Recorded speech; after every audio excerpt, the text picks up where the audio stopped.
Morning, boys and girls, and welcome to another edition of Snack Time with a Dollop of Read Aloud.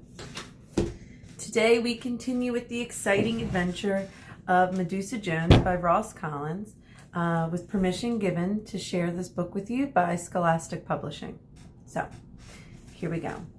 When we were last with Medusa and her friends, they had arrived at Mount Olympus. And when they got there, she realized that her secret weapon was actually her meal muncher, and he ate all of the provisions that her mother had sent for her.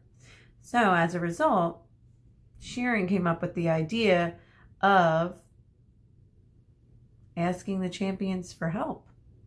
The only problem was when the champions saw that the Medusa and her friends were approaching their quite well set up campsite, well, they weren't really loving that idea.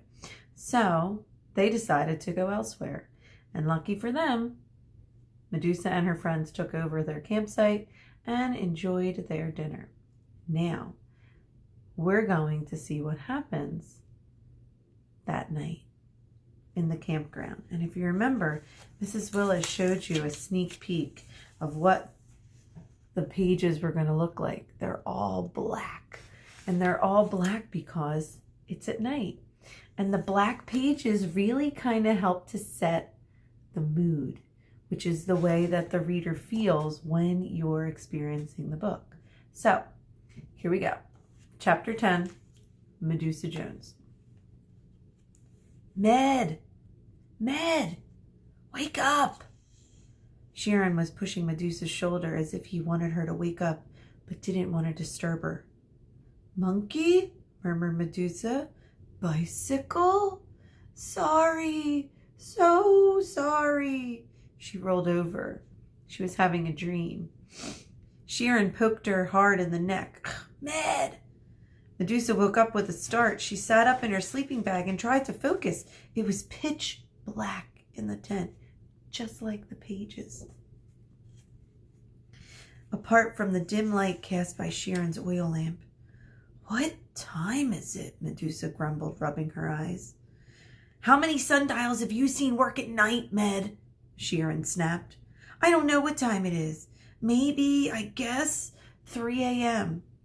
Chiron, Medusa said, with the storm, the rock I'm lying on, and your farts, I only managed to drop off an hour ago. You better have a good reason to have woken me up. Listen, Chiron said. To what? Frowned Medusa. Just listen, Chiron urged. Medusa listened. She heard noises that had kept her awake for the past 4 hours.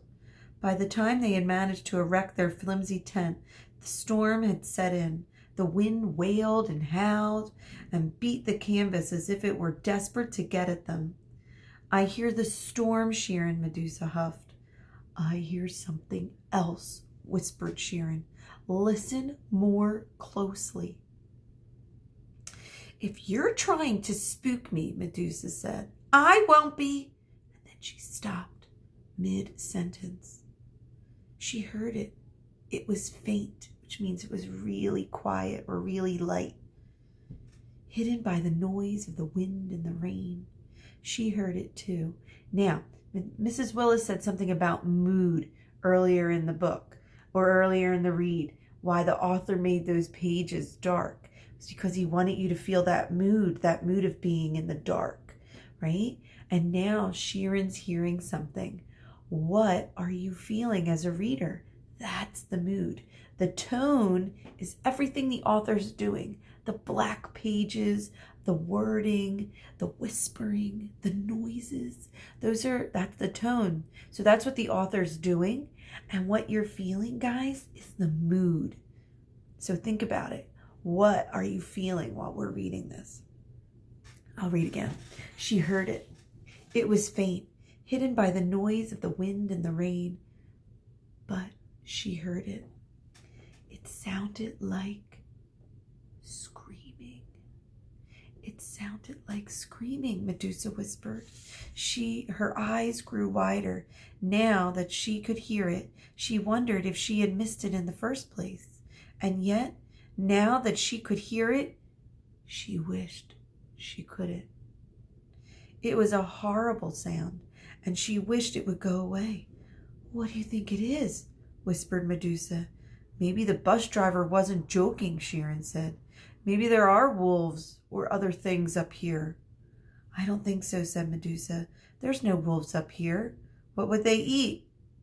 Campers, Chiron said. Medusa ignored that thought. Anyway, wolves howl. That's not a howl. That's a scream. Well, if it's not us, Chiron said, and it's not the wolves, then there's only one other solution. Medusa swiveled around and kicked one of Mino's ears. Mino had dropped off first and was snoring like a full-grown bull. Medusa felt some satisfaction in flicking him.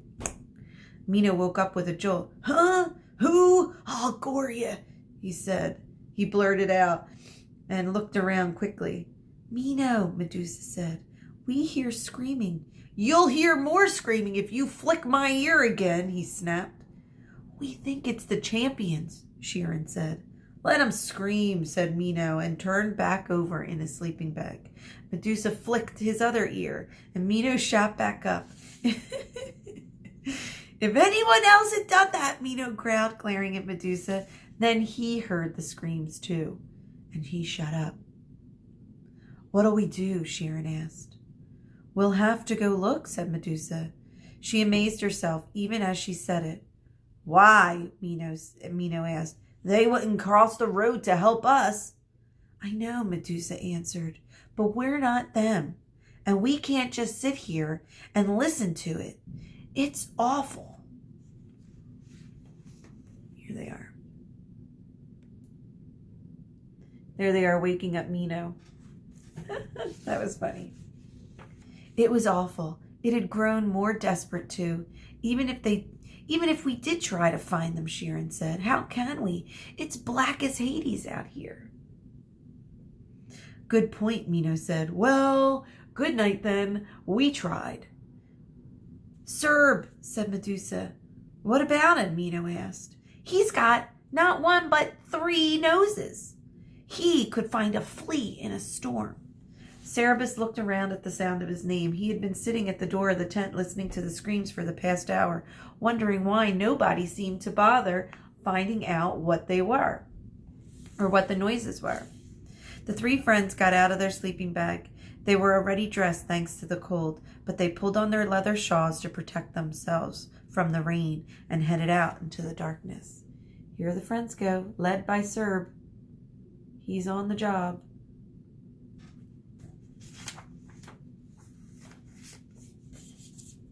All right, so in our next read, we'll find out what they discover, if it really was the champions that were in trouble. But what I really want you to do is go back to that question that Mrs. Willis had asked you earlier.